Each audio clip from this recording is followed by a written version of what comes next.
Οι ιδιώτες το γράφουν και ενημερωτικά το ξέρουν και οι ίδιοι. Τώρα, το θέμα ήταν αν μπαίναν στο ξενοδοχείο, θα βγαίνουν να κάνουν τη βόλτα τους ή ξέρω να παίρνουν ένα πουλόβερ που μπορείς να το κάνουν άνετα και στο αεροδρόμιο. Τώρα για το πλοίο δεν μπορεί να φταίει η ζωή. Στο αεροδρόμιο δεν μπορούσαμε να το κάνουμε. Για τον δρόμο που δεν βρήκαν το ξενοδοχείο, όντως ο οδηγός να έχει κάποια εμπειρία. Για καθίστε να το κάνουμε δηλαδή, θα κερδίσουμε να μας πείτε τι για τα άλλα. Δεν τελειώσαμε εκεί.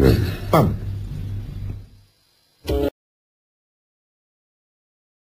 Μαρία Ιάσχημη.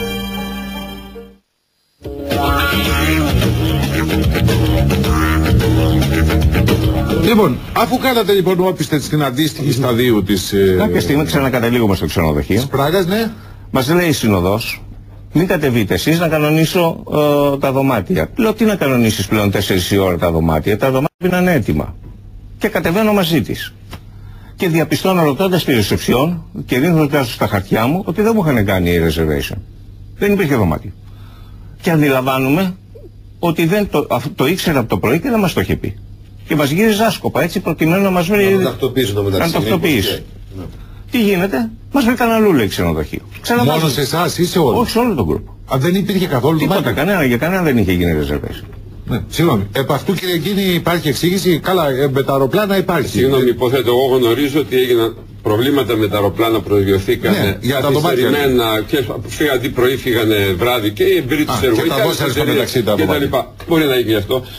Στην Πράγα υπήρχαν 3 ξενοδοχεία, 2 Hiltons και άλλα 2 ακόμα. Πιθανώς γιατί κάπου θα μπήκαν, άλλος αν δεν είχε κράτηση δεν πρόκειται να κοιμηθούν με 10.000 άτομα επιπλέον στην Πράγα που πήγανε μόνο για τα Χριστούγεννα. Πιθανώς να μην, η λίστα έφυγαν οι σύνοδοι από ό,τι λέει επίσημα ο κύριος Μπιβολάρης που είναι ο διοκτήτης του γραφείου.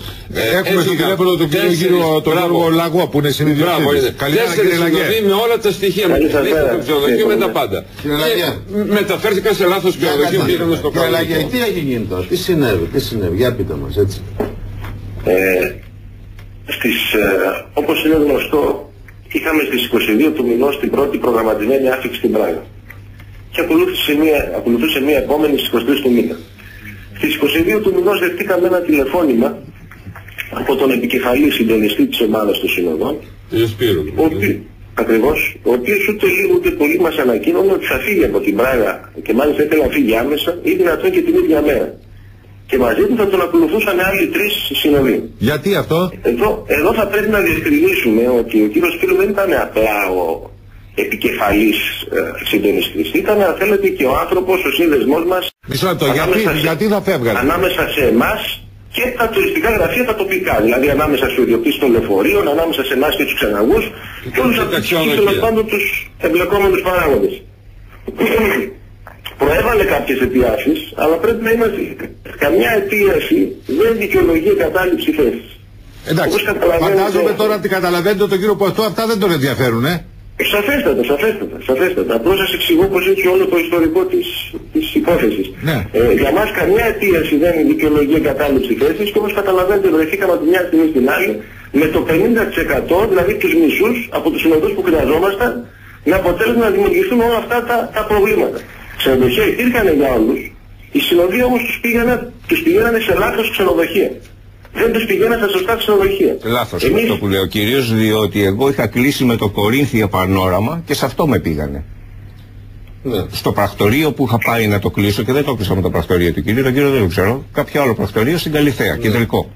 Και μου είπανε μπροστά μου, σε βρήκαμε στο Κορίνθια και είναι το τελευταίο δωμάτιο που σας βρήκαμε. Και μάλιστα έκλεισα για 5 μέρες. Πλήρωσα για 5 μέρες και ουσιαστικά κάθισα 3. Διότι μένα με γυρίζαν μέχρι τις 8 η ώρα το βράδυ μέχρι να μου βρουν άλλο ξενοδοχείο. Που το βρήκα πώς στο ξενοδοχείο. Παίρνοντας τηλέφωνο από εκεί το Alter. Μιλώντας μισή ώρα, δεν ξέρω τι λογαριασμός θα μου έρθει στο κινητό μου. Έτσι μου βρήκαν ξενοδοχείο. Το Alter σου βρήκε ξενοδοχείο? Είχε πει να πάει το Alter στο κάπως αίματα. Μας διακροπωθείτε, δεν μπορεί να το μόνο για εσάς. Για όλο τον γκρουπ μιλούσα. Μπράβο. Λοιπόν, δεν υπήρχε περίπτωση να μπείτε σε ξενοδοχείο, αλλά δεν ήταν κλεισμένο. Όχι κύριε, δεν ήταν κλεισμένο. Μιλάω για ένα γκρουπ 50 θέσεων. Δεν υπήρχε στο Κορίνθια, μίλησα μόνο. Δεν λέω για το Κορίνθια. Μιλάω για το άλλο ξενοδοχείο. Δεν έπαιξε ρόλο το άλλο ή οτιδήποτε. Εάν δεν ήταν κλεισμένο ξενοδοχείο, δεν θα μπαίνατε καθόλου. Λοιπόν, να σας πω και σε αυτό. Να σας πω απαντήσω. Πάντως μέχρι τώρα η εικόνα που έχουμε ότι από τις 8 το πρωί μέχρι το βράδυ τους γυρίζουν για να βρουν ξενοδοχείο. Με μείον 5 βαθμούς. Ανοργανωσιά. Με μείον 5 θα μας πει ο κ. Λαγός γιατί κύριε Λαγιά, γιατί κύριε Λαγιά. Να διευκρινίσω λίγο το εξής, ότι σε μια Πράγα που πραγματικά δέχτηκε πάρα πολύ κόσμο, δεν υπήρχε περίπτωση, εάν δεν υπήρχε κράτηση ξενοδοχείου, να μείνει κανένας. Κύριε Λαγιά, ένα λεπτό, καθίστε, μην μου λέτε τώρα. Εδώ έχουμε συγκεκριμένα πράγματα. Πήγανε οι άνθρωποι 3 μέρες να περάσουν στην Πράγα και τη μία μέρα τη φάγανε γυρίζοντας γύρω-γύρω. Έχετε κάποια εξήγηση γι' αυτό? Όχι, και την τελευταία μέρα αντί να φύγουμε το απόγευμα όπως έλεγε το πρόγραμμα εδώ πέρα, φύγαμε πρωί-πρωί. Άρα μου φάγανε 2 μέρες. Και έχω πληρώσει 5. Συν την Ταλαιπωρία. Ας τελειώσει πρώτα ο κύριος. Τελείωσε. Όπως σας εξήγησα κύριε Οικονομέα, και για μας το να μείνουμε με τη μισή ομάδα των ανθρώπων που είχαν αναλάβει να διαχειριστούν όλο αυτό το έργο, και για μας ήταν ένα γεγονός πρωτοφανές. Εντάξει, θα μπορούσε να πει κανείς να τους χρωστάγατε λεφτά και γι' αυτό σας φύγανε. Για κάποιο λόγο. Προσπαθήσαμε πολύ άμεσα να βρούμε λύσεις και τις πιο ανώδυνες για τους πελάτες μας.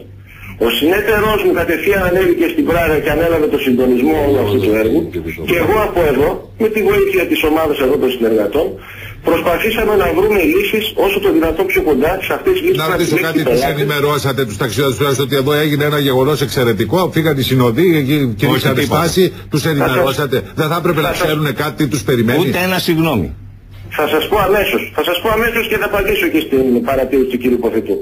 Αφενός μέσα σε επαναλαμβάνω, ο συνέτερος μου ήταν πάνω στην Πράγα και ενημέρωσε και πελάτες αλλά και συνεργάτες τους. Αφετέρου εγώ όπου ήμουν συνεχώς στο γραφείο, επικοινωνούσα ο ίδιος με τους πελάτες και δεχόμουν ο ίδιος τηλεφωνήματα, ούτως ώστε να τους καθησυχάσω και να τους εξηγήσω πως έχει η κατάσταση. Αφετέρου άμεσα στείλαμε και μία επιστολή στα συνεργαζόμενα γραφεία, γιατί κάποιες κρατήσεις όπως επί παραδείγμα του κυρίου Ποθητού της μέσω του Ιλθείου, για να τους εξηγήσουμε ότι η κατάσταση. Ο κ. Ποθητός πάντως λέει ότι δεν είχε καμία εξήγηση και καμία προειδοποίηση γι' αυτό. Ενώ εσείς είχατε τα σημάδια ότι θα εξελισσόταν σε περιπέτεια αυτό το ταξίδι. Τότε κάνατε τα σημάδια.